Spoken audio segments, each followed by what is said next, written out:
Hola chicos, bienvenidos a esta clase de español, la clase número 3 para empezar tu proceso.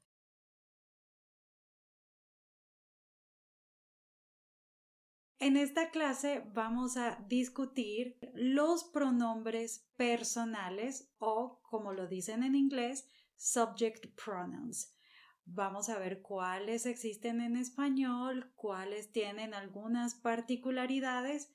Y, por favor, mi recomendación es escribirlos en una lista y mantenerlos donde puedan verlos. Keep them right where you can see them. ¿Por qué? Porque generalmente las palabras pequeñas en español son las que nos dan más dificultades. Ahora sí, vamos a comenzar. En la clase pasada estudiamos algunas preguntas básicas de español. ¿Cuál es tu nombre? ¿Cómo te llamas? ¿De dónde eres?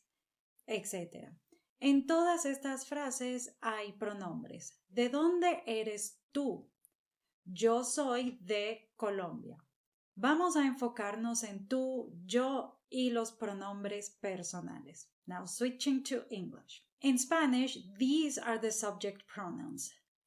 Yo, which means I, tú, informal you, usted, formal you, él, he, ella, she, nosotros, we, y nosotras, we, girls. Ustedes, you guys, you all. Ellos, they. Ellas, they, just girls.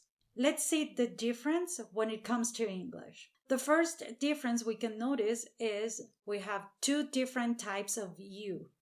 We have an informal one and the formal one. If you want to know when to use the formal one, you can go to my previous video to see when this is appropriate.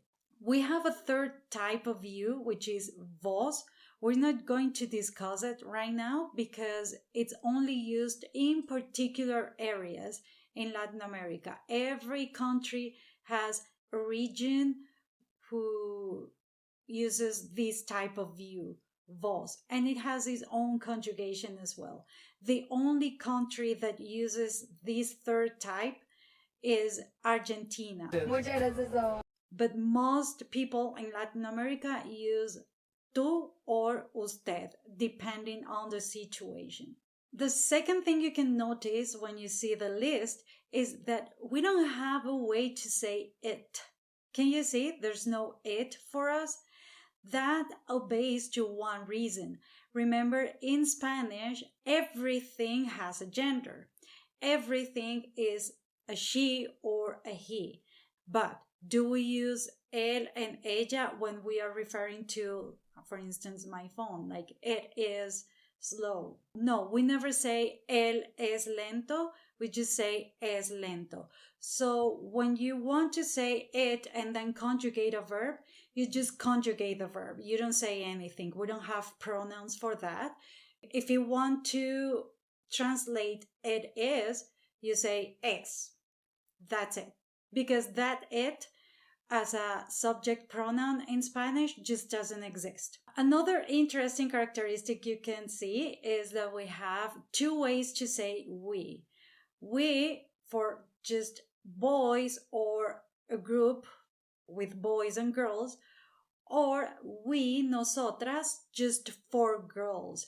So that's a word every woman has to understand and use when they're trying to speak Spanish. This is one word male students don't have to learn because they won't use it ever. Because as long as they are in the group, that becomes nosotros. Let's imagine that we have a group with 1,000 girls and one boy. That boy says nosotros and the rest of the girls as well. So we use the masculine plural to refer to a mixed group. Another thing that you need to keep in mind is that in Spain they use vosotros instead of ustedes. I'm teaching you ustedes because I only speak about Latin American Spanish, and is the largest population who speaks Spanish.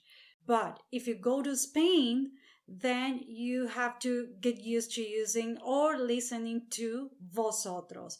That pronoun also has its own conjugation. I don't know that conjugation very well. It's kind of like it messes me up. But that doesn't mean that if you go there and say ustedes, they won't understand. They completely understand, and vice versa. We know what they're saying when they say vosotros. If you practice on a website, most websites are in Spanish from Spain. So you're going to see vosotros a lot. But in Latin America, we always use ustedes for you, all you guys. So this seems a little bit obvious, but it's good to point out certain things. These are the singular pronouns: yo, tú, usted, él, ella.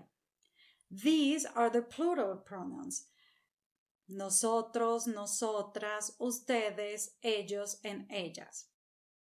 Nosotros and nosotras are the first person plural, and they are the first person because the first person singular is included in this group.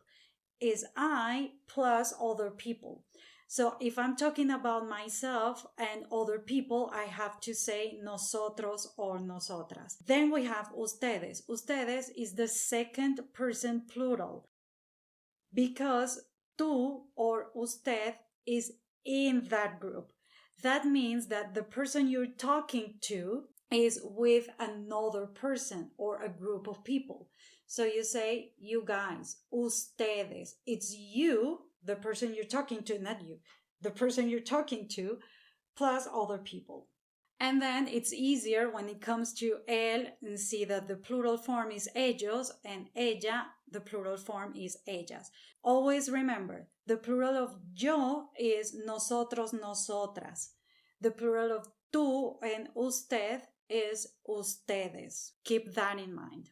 Now, something that people love to say is that we never use these pronouns. Oh no, in Spanish they never use them.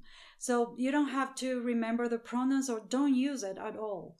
That's not true. We use them when we are introducing ourselves in the conversation. When we start a conversation, we probably start by saying yo or usted or tú.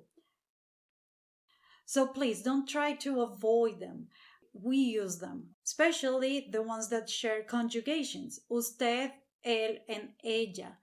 Those three have the same conjugation, so it's very important that you start your sentence or your speech by saying maybe the name of the person, but then using él, ella, and usted, or ellos, ellas, ustedes, because they also share conjugations.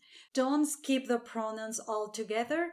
There is a way to do it. Maybe when you said your first sentence, you don't need, and you're not changing the subject in the following ones, you don't need to say anything else. You don't need to say she all the time. But you have to say she in the first sentence. Por ejemplo, su nombre es Laura. Ella es muy simpática y vive en California. So let's do a little practice. Look at the picture and think of the pronoun you'd use with these things or with these people. I'm going to give you a couple of seconds to think.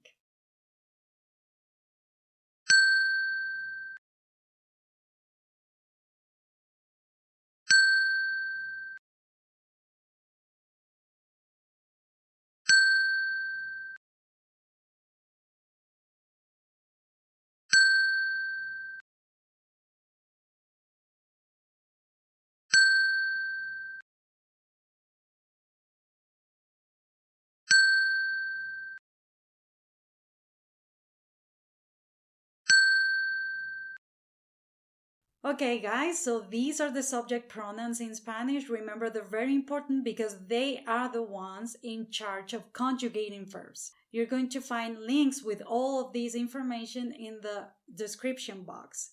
So remember to go there, and if you like my content, please subscribe because there are many more classes to come.